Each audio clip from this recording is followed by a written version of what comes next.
Okay students, देखिए अभी मैंने आपको बताया यूनिट सेल के बारे में। एक तो मैंने आपको बताया स्पेस लैटिस। स्पेस लैटिस क्या है? पूरा एक 3 डायमेंशनल सॉलिड, ठीक है। फिर मैंने आपको बताया यूनिट सेल।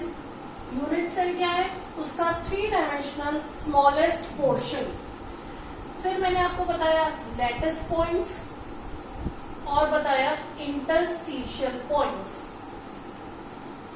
इंटरस्टिशियल पॉइंट्स को ही क्या बोला जाता है? वॉइड्स, ठीक है। देखिए मैंने अभी आपको क्या समझाया कि एक 3 डायमेंशनल सॉलिड है ये, जैसे इस सॉलिड को क्या बोला जाएगा?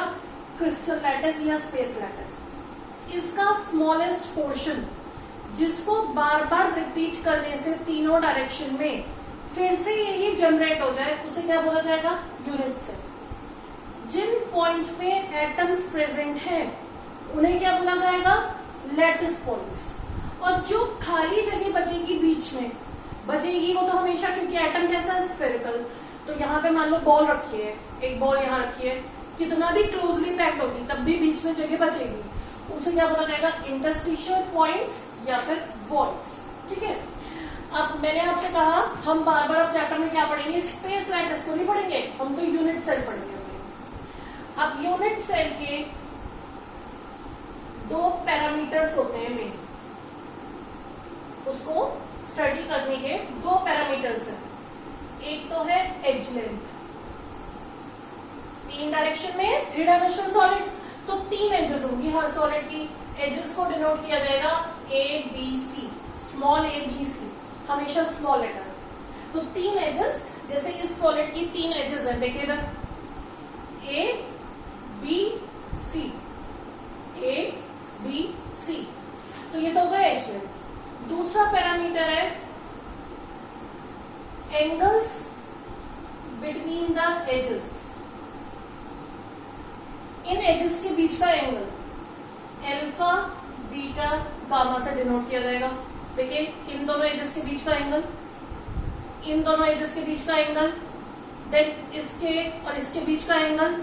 तो तीनों एजेस के बीच के एंगल को, ये ABC एजेस है, इनके बीच के एंगल को अल्फा, बीटा, गामा बोला जाएगा, ठीक है।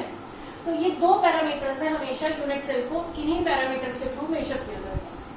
अब ABC तीनों की वैल्यू चेंज होती रहे, बार बार वैल्यू चेंज होती जाए, अल्फा, बीटा, गामा की वैल्यू चेंज होती जाए, तो आपको अलग अलग ज्योमेट्रिकल पैटर्न मिल जाएंगे। आप सपोज करो अभी आपको इस वाले सॉलिड में क्या दिख रहा है? ABC, तीनों ही अनइक्वल है, दिख रहा है ये ABC, तीनों की डिफरेंट वैल्यू है। मान लो किसी और सॉलिड में ये 2 इक्वल है, एक अनइक्वल है। किसी और सॉलिड में ये वाली 2 इक्वल है, ये वाली अनइक्वल है। किसी नेक्स्ट सॉलिड में तीनों इक्वल है सपोज, तो और अल्फा, बीटा, गामा इनके बीच का एंगल, अभी आपको क्या दिख रहा है? सारे एंगल 90 डिग्री दिख रहे हैं। देखिए इन 2 एजेस के बीच का भी 90, इन 2 एजेस के बीच का भी 90। इस टाइम इसमें तो तीनों 90 है, अल्फा, बीटा, गामा। सपोज एक में 2 ही 90 है, तीसरा वाला 90 नहीं है। तो मेरा मीनिंग ये है जितना ABC के वैल्यूज को चेंज किया जाएगा और अल्फा, बीटा, गामा को चेंज किया जाएगा, नए नए ज्योमेट्रिकल पैटर्न मिलते जाएंगे। और इन वेरिएशंस के बाद जो स्टडी किए गए हैं वो 7 ज्योमेट्रिकल पैटर्न्स मिले हैं। कितने होते हैं ज्योमेट्रिकल पैटर्न? 7। क्या क्या है वो ज्योमेट्रिकल पैटर्न्स बच्चों? Cubical, then tetragonal,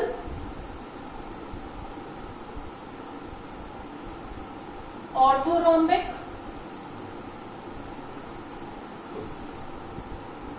monoclinic, triclinic, सिर्फ 7 ही पैटर्न होते हैं। रोम्बोहेड्रल और 7th है हेक्सागोनल, ठीक है। तो ABC की वैल्यू और अल्फा, बीटा, गामा को चेंज करके 7 पैटर्न मिलेंगे। आपको बुक में इसकी एक टेबल बनी हुई है इसकी एक टेबल बनी हुई है बुक में, और उसमें इनकी वैल्यूज भी मेंशन्ड है, एबीसी और अल्फा बीटा गामा की, तो आप लर्न कर सकते हैं। वैसे एज सच कोई क्वेश्चन आता नहीं है, कॉम्पिटिटिव में आता है ये क्वेश्चन, लेकिन आपके बोर्ड्स में नहीं पूछा जाता कि हर एक केस में बताओ एबीसी कितना है, अल्फा बीटा गामा कितना है। इन सारे सिस्टम्स में से बच्चों हमें सिर्फ ये वाला सिस्टम स्टडी करना है चैप्टर में, क्यूबिकल। हमारे कोर्स में सिर्फ क्यूबिकल सिस्टम है, ठीक है। अच्छा, इन सब में से सबसे ज्यादा सिमेट्रिकल सिस्टम भी क्यूबिकल ही है, मोस्ट सिमेट्रिकल, और मोस्ट अनसिमेट्रिकल है ट्राइक्लिनिक। अनसिमेट्रिकल है ट्राइक्लिनिक और मोस्ट सिमेट्रिकल सिस्टम है क्यूबिकल। हमें सिर्फ क्यूबिकल के बारे में ही पढ़ना है, यानी कि क्यूब के बारे में पढ़ना है हमें, क्यूबिकल सॉलिड्स। तो क्यूबिकल सॉलिड्स में क्या क्या होता है, सारी एजेस इक्वल होती हैं। देखिए ये क्यूब है, सारी एजेस इक्वल, और अल्फा बीटा गामा तीनों इक्वल है 90 डिग्री। ये क्यूब होता है, तो ये क्यूबिकल सिस्टम का पैरामीटर हो गया, क्यूबिकल सिस्टम के यूनिट सेल का। ABC equal alpha beta gamma is 90 degree, ठीक है। अच्छा, अब बात आती है, ये तो 7 सिस्टम्स है बच्चों, लेकिन इन 7 सिस्टम में भी जैसे हमने पढ़ा क्यूबिकल सिस्टम है, क्यूबिकल में भी और वेरिएशन हो सकते हैं, अभी टेट्रागोनल में भी और वेरिएशन हो सकते हैं। तो अगर इन सबके सारे वेरिएशन भी स्टडी कर लिए जाएं तो टोटल 14 लैटिस फॉर्म हो जाएंगे। लैटिस वर्ड का क्या मीनिंग है बच्चों, एक 3 डायमेंशनल सॉलिड। तो अगर इसमें हर एक के वेरिएशंस को भी काउंट कर लिया जाए तो टोटल 14 लैटिस है। और ये बात प्रूव की थी एक साइंटिस्ट है ब्रेविस, जिन्होंने ये बात प्रूव की थी। तो क्या बोला जाता है, देयर आर 14 ब्रेविस लैटिस, इसीलिए ये एक सेंटेंस बोला जाता है,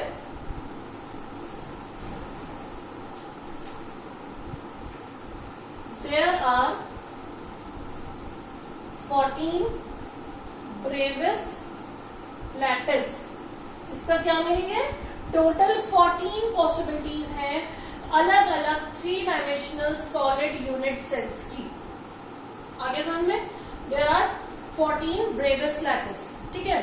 अब मैंने आपसे क्या कहा, हमें क्यूबिकल ही पढ़ना है। अब हम आते हैं यूनिट सेल। एक यूनिट सेल, मैंने आपको बताया हम चैप्टर में क्या पढ़ेंगे continuously, unit cell. Unit cell की 2 टाइप होती हैं, primitive, non primitive. Unit cell की 2 टाइप है, प्रिमिटिव, नॉन प्रिमिटिव। अब आई थिंक आज के लिए इतना सफिशिएंट है, क्योंकि अभी आपने एक नया चैप्टर है। अगला हम नेक्स्ट लेक्चर में आगे के टॉपिक्स कवर करेंगे, ठीक है। Thank you.